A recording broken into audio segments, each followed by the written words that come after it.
afternoon, everyone, and thank you very much for being with us here today as we commemorate the 80th anniversary of this Church of God congregation here in Portland in Southwest Washington. I'm Rex Sexton. I am currently privileged to be the pastor of this area, and certainly I'm thankful for the homes we have here and the many faithful servants. This area is rich in history with the beginnings of God's church in this era, and certainly under the leadership of Mr. Armstrong. In Mr. Armstrong's autobiography, he mentions that he arrived July 3rd, I think it's 1928. It says a long homestretch lap from Pendleton, Oregon, driving all day in a Model T. Most of us understand that drive and how far it is, but Model T, I think we may have not experienced. At any rate, they moved, in the autobiography, he counts how they moved down to Portland, or to the Salem area, where his wife became acquainted with Mrs. Orna Runcorn, and challenged Loma Armstrong on the subject of the Sabbath. And Mr. Armstrong, of course, felt that must be wrong. He began a very intensive study. Much of that was done up here in Portland at the Portland Public Library, which still stands today. In fact, the same rooms he studied not only the Sabbath, but also subjects like evolution and science were up here in the Portland area. He mentioned later in the book he was seeking an obedient church, trying to find a church that obeyed the scriptures literally, and he came in contact with the Church of God Seventh Day down in the Jefferson area at the Scrabble Hill Church, and then later, of course, moved to Eugene. The Radio Church of God began in 1931 when he was ordained a minister in the Oregon Conference of the Church of God Seventh Day, and the original congregation of about 30 people in Eugene, Oregon. Soon after that, they were able to go on the radio KORE in Eugene, and then the second station was KXL here in Portland. The old-timers tell us that they began meeting with a small group here in 1938, so that would be 80 years ago. Certainly a lot of memories, a lot of activities, a lot of good friendships, and a lot of great things happened during those times. We hope you enjoy this video presentation with a number of longtime members being interviewed, and we certainly appreciate their recollections and their memories, and we appreciate them taking the time to help us on this walk down memory lane. I've always known the Sabbath. I mean, I grew up that way, but at that time, Mr. Armstrong didn't have this established, you know, the church like it has been, like it is. Well, just before my dad died in '82, I remember he told me, or was talking, and he said, he told what year that he and Mother were baptized, and when he got through talking, I went off in the other room and used my fingers and got it figured out that I was 2 years and 5 months old, because I remember when they were baptized, they were way down in that muddy creek in East Texas. And I was scared of water. And then, but Daddy disagreed with what his Church of Christ minister said at that time, so he looked into when a minister came through that area. That's when they were baptized, though, when a minister of the Seventh-day Church of God came through there, and they held meetings and talked, and Daddy and Mother agreed with the Sabbath right away, and so then we learned a lot of the other things about the church. So we always went to church. When we came here, we went to Marion for a while, and I think went to Scrabble Hill 2 or 3 times, and back to Marion. And then, but in '48, I graduated from high school, and I had met Marvin, and we got married in the fall, and we lived at Oak Ridge for a long time. We had Gary always there and everything, but we weren't attending church. There was no churches up there. I mean, there was one in Eugene, but at that time we had somebody pushing church at us, but we weren't listening to them very well. In '60, we were baptized in '64. 1964, both of you together? Yes. Okay. In the basement of Mr. Angsted's house, yes. So you and Marvin were married how many years? 66 years. 66 yeah. years. And he was ordained deacon in 84, was it? 84? Okay. 84. 1984, 1984. And I was ordained the year after that. So was Mr. Armstrong in this area when you were here? Did you ever meet him, or? He came the first year we went to Passover. We went to Portland to Passover, and he was here for the Passover. And then I remember another time when he was here, and his wife too, and we met in a theater in Portland. Yeah. Okay. We made a lot of trips to Portland back then for church. Mine was at the Feast of Tabernacles down in Belknap Springs in 1947. That's when I first, my father went down with, and my mother, and my father was trying to prove Mr. Armstrong wrong. In the process, my mother learned, and then my mother became a member of the world, at that time, Radio Church of God. Well, I stayed in the church with my mother for a few years, and then I decided that I was getting burnt out. I went to the military. Then after coming back from the military with my lovely wife, in 1972, she told my mother, it said that she was going to go to Bible study with her. And it wasn't, but just a short time after that, she was baptized.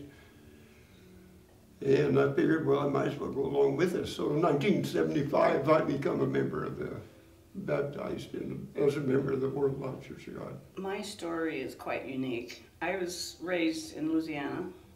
You didn't hear of Sabbath keepers at all. I was raised Baptist. I had a dad that was very strict Baptist. You didn't play cards, you didn't dance, you wore a dress as a little girl playing outside and all this. And I had two first cousins, Pentecostal preachers. My stepmother was Catholic. And God plucked me out of all that. Amazing. It's a miracle, really. And of course, when I started studying, I started in June of 72. By August of 72, I was baptized. I mean, I read night and day. I couldn't put it down. Sure. And of course, he knew all this all along, but he was kind of a straggler a little bit. But so he figured if I was going to church, he might as well go. Been there ever since. Mr. Duncan, would you begin and just kind of give some background of how you came to this area, where you started and originally, and how you wound up? Well, I was baptized in August of 1962, attended the church in Tacoma. Then I started Olympia about 67 or 8, became a deacon in Olympia, and then was ordained an elder in Olympia. And then in 71, 72, they had my wife and I and kids come down to Pasadena for years training at the Ambassador College. And from there they sent us up to Vancouver in June of 1972. So that's how we ended up in Vancouver.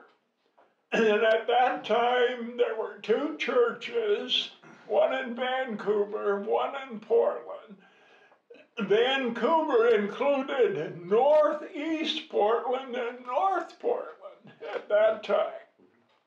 So. And they called Vancouver Portland North at that time? I think it originally. Okay, Portland North. Yeah. Now, you've been tagged with this, the I-5 minister.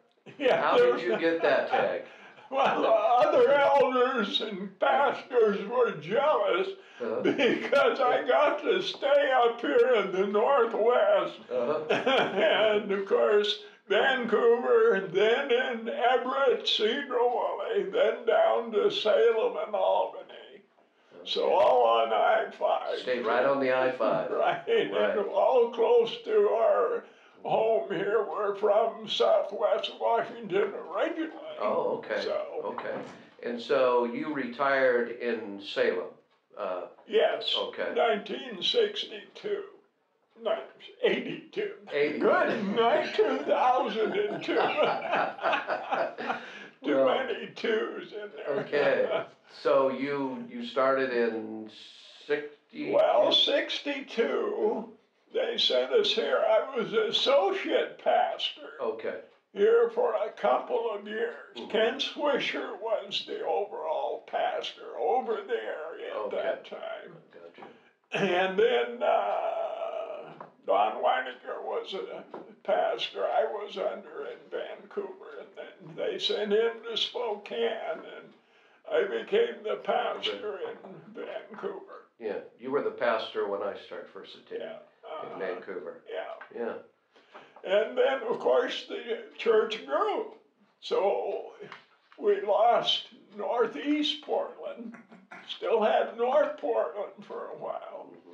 And then Portland East started. And then after that, Portland South started. So we ended up with 4 congregations here in the Portland area. and eventually, was there not a Portland West?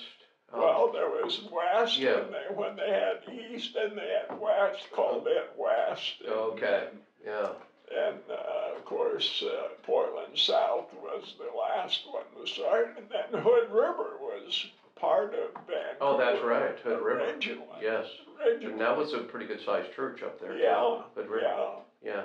Mhm. Did you take care of Well- Hood River, Well, for a little bit. or? Okay, Then it was Portland East that, Mm. that took it. right, Yeah, when it started, then it had Hood River okay. as part of it. But I know Vancouver, it went clear to the Lewis County line, went out to Long Beach, went up as far as Goldendale.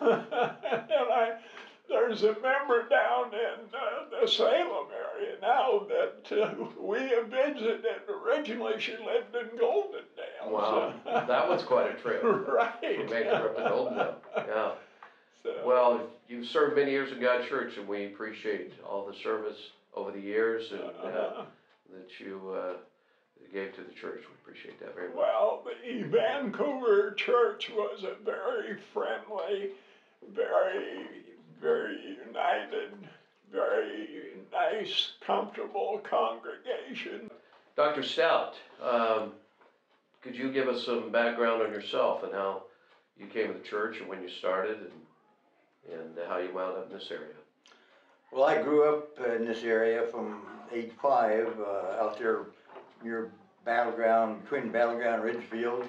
Anyway, I was baptized in Pasadena in 1963, and then I came back up here to Portland Church, and I was in the Portland Church just for a short time, because then I took a job with the state of Oregon in Salem, and so I was in the Salem Church for about a year, and then I applied and went down to Ambassador College in Pasadena, Okay. and I was asked to teach classes in science, and then in Pasadena, and then they sent me over to Big Sandy, Texas, there where they had an agriculture program started. They sent me over there to be the college veterinarian and work with the agriculture program. So I was there in the college teaching various classes from 64 through 1977 when the college closed. And then I went into my own business, and then in '83 I moved back up to Spokane area. Then in '85 I moved back to this area. Okay. So my knowledge of the area and early church in Portland was just for a short time. I remember some of the early members because I grew up with some of them, and Sure. the Bears. His wife was in Allworth also. Yeah. Right. And my classmates in grade school all the way through high school were Allworth. They lived out there near Battleground. And I remember the church back then was meeting in, I think, a Masonic Lodge. And In Portland? yeah, in Portland area. Okay. Yeah. And that's about all I remember actually about the early Portland church. And then I didn't move back here until 1985. And actually I attended the Vancouver church until it amalgamated. Well, I remember in Salem there, Norman Smith, and I remember Dale Hampton, and I remember Keller, Fred Okay. Keller. Oh, Fred Keller. Yeah, a number of ministers,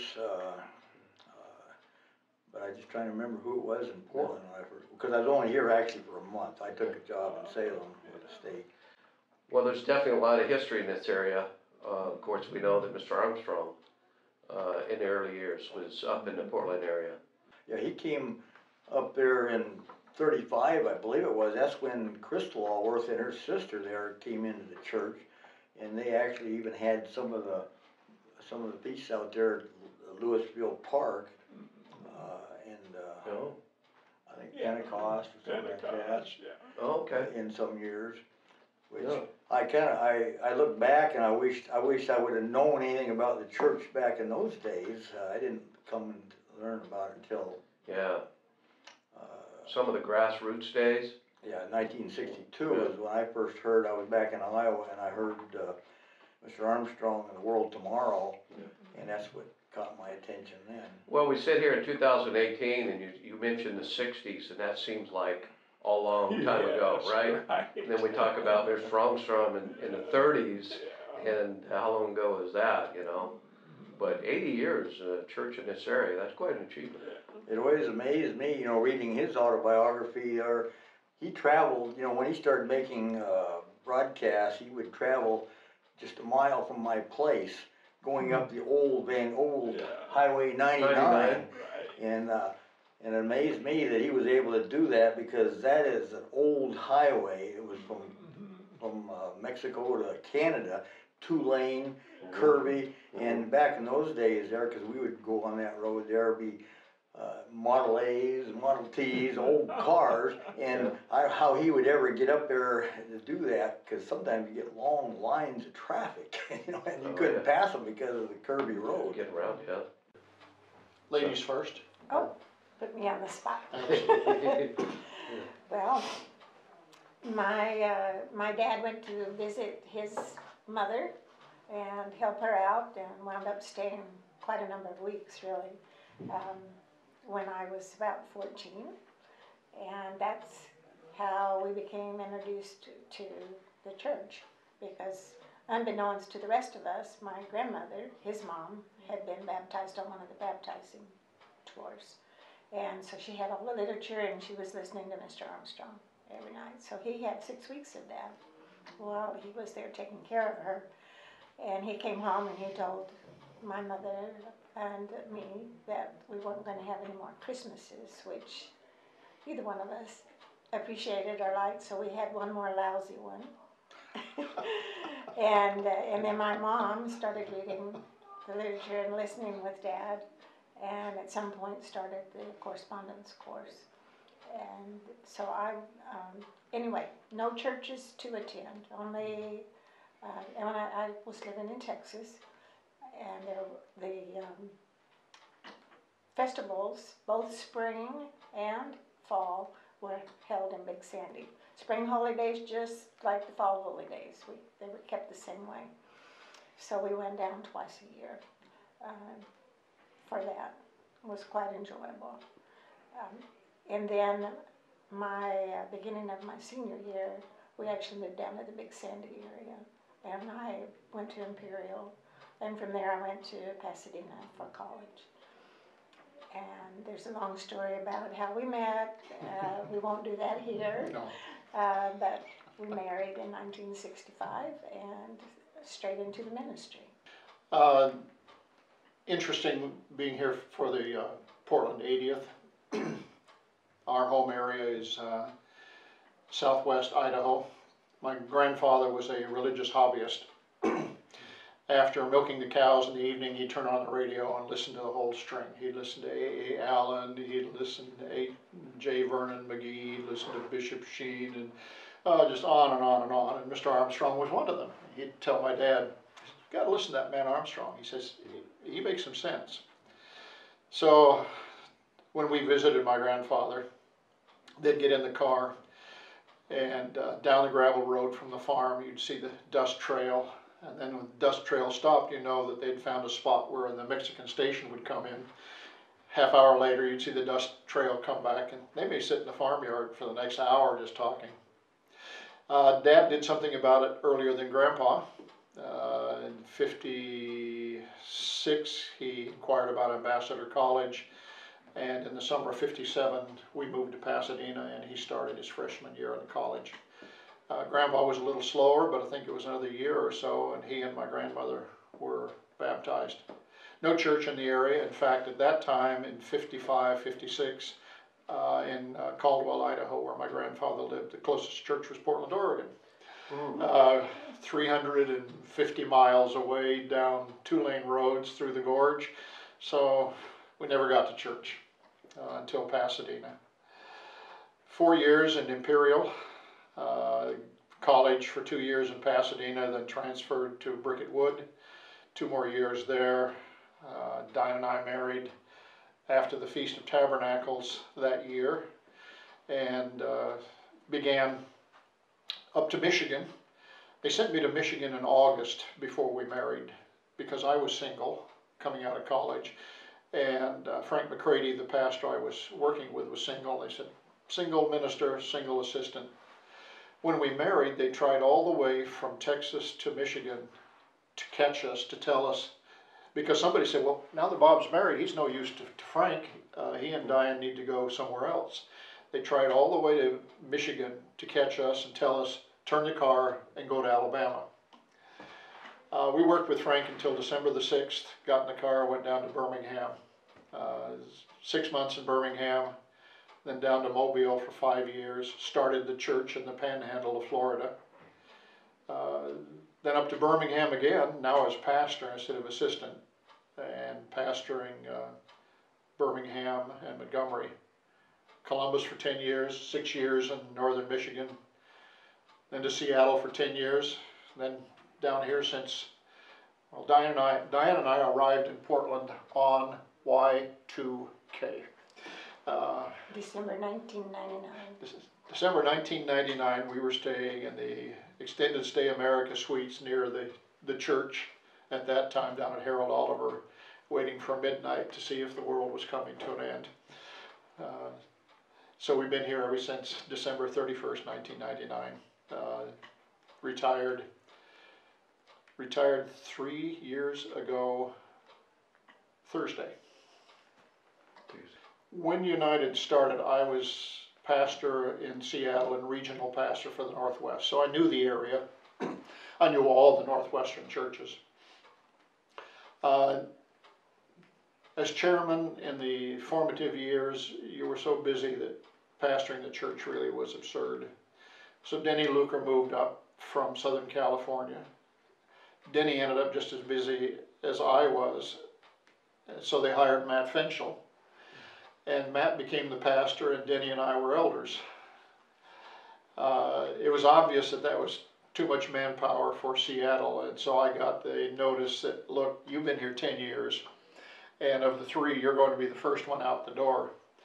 And every so often somebody would say, well, you know, we could use a minister in such and such an area, and I would go, oh no, please don't send me there. And that would go away, and later on, well, we need a pastor there. Came home from the Feast of Tabernacles in '99, and they said we didn't realize how far advanced Mr. Wilson's Parkinson's was. And since you're in Seattle and he's in Portland, we want you to take over the Portland congregation, and you can start commuting down there immediately. So right after the feast, Diane and I, every weekend, we would come down. We'd house hunt on Sunday, and Sunday evening we'd drive back to Seattle. So we had November and December to commute, take services. My mom and dad, in terms of Portland, first of all, I could have kissed the ground about, oh, you know, I love the Northwest, and to be told that my assignment is simply to move down the road to Seattle, from Seattle to Portland, they couldn't have been kinder, nicer to me if they had asked me. But my mom and dad, when they married, their first home was just off Sandy Boulevard, And when I was 4, we lived in Vanport, and we were wiped out by the Vanport flood.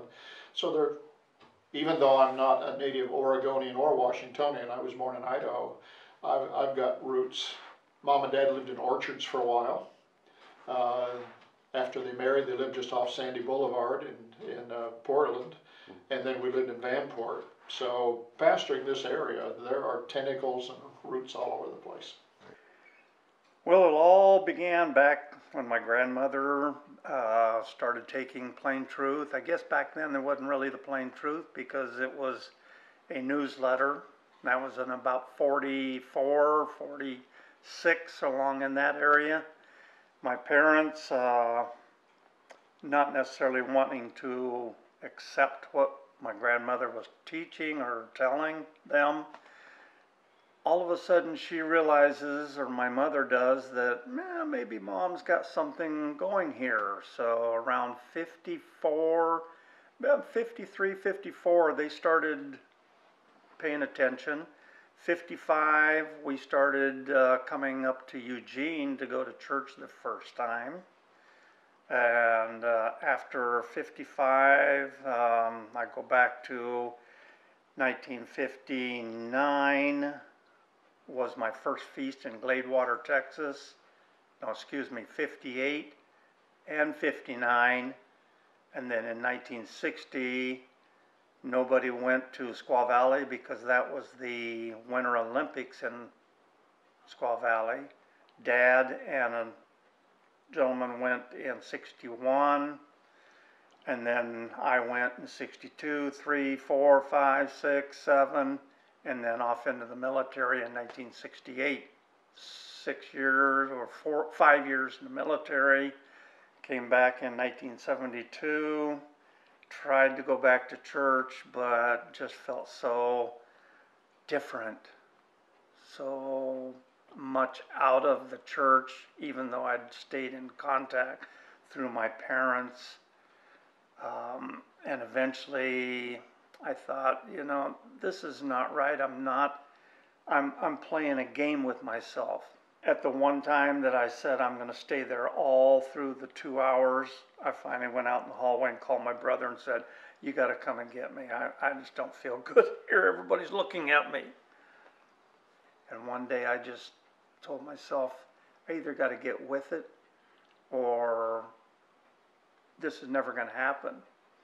I think if I look back, way back, I do believe God called me, started putting a seed in my mind when I was just a boy working on a bicycle one day, and I was like 12, 13 years old, and it was on the Sabbath, and a chain had come off.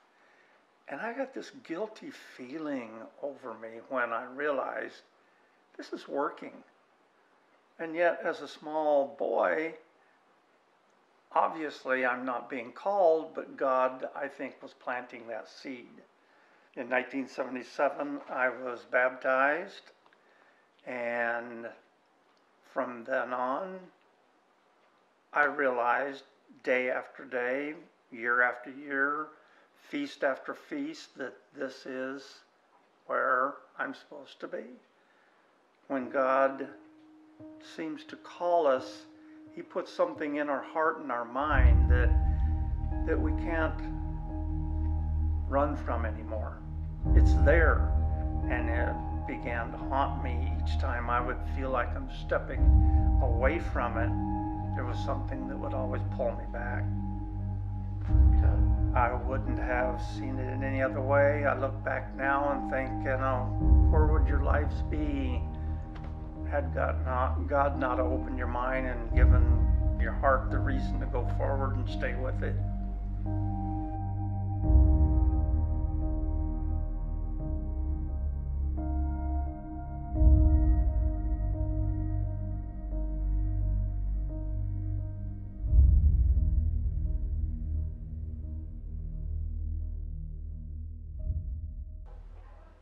I've been in the church 23 years, and I'd say one of the main things about Portland that I've enjoyed so far is just the community and how everybody grows together. They're always looking for more ways to improve, and as a community, like I said, to improve together, and I think that's the biggest thing that stood out to me.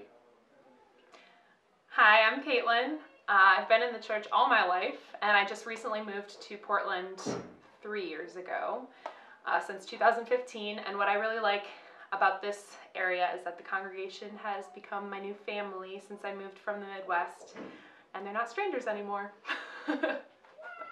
Well, I'm third generation, born and bred in Pasadena, and I chased my wife up here to Portland. My favorite thing about Portland is it's a very family-orientated church that likes to do a lot of activities together. I was born into the church. My parents were in the church, so I grew up. I remember in the South Church playing on the floor with my toys. I remember hearing Mr. Wilson's voice. So whenever I think about the start of being in church, I always think of his voice.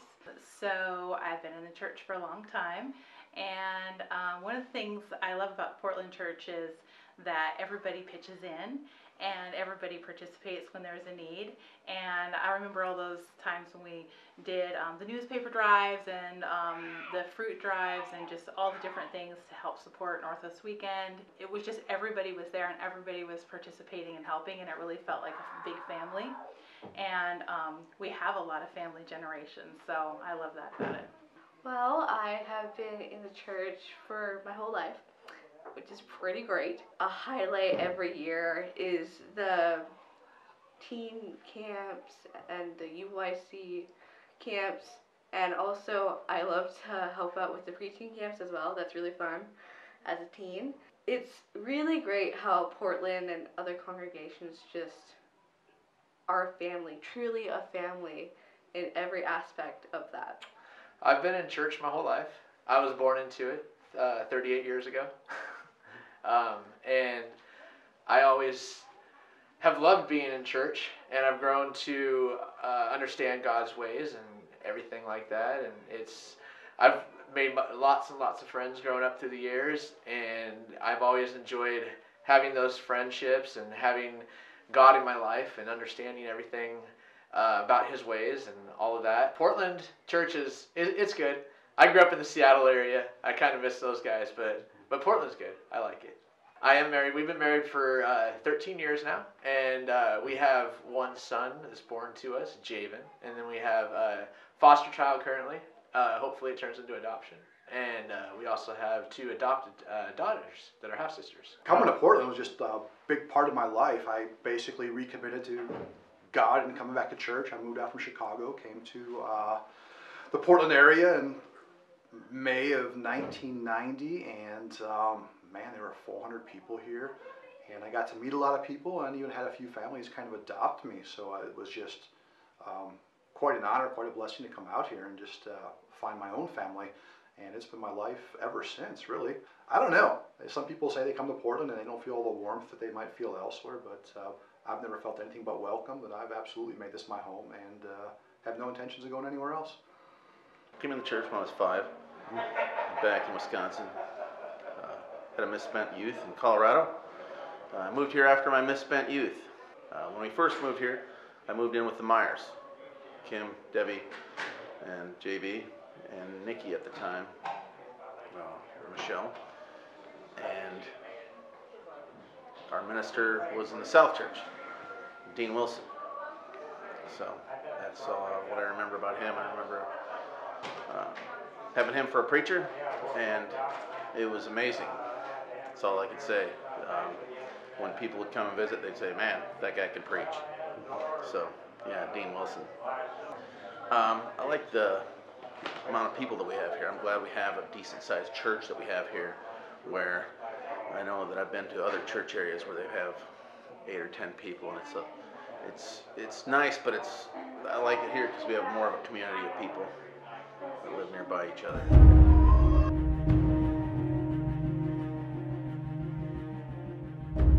Do you like the Portland Church, Joseph? So does Papa. Happy 80th anniversary, Portland Church. Say goodbye. Bye.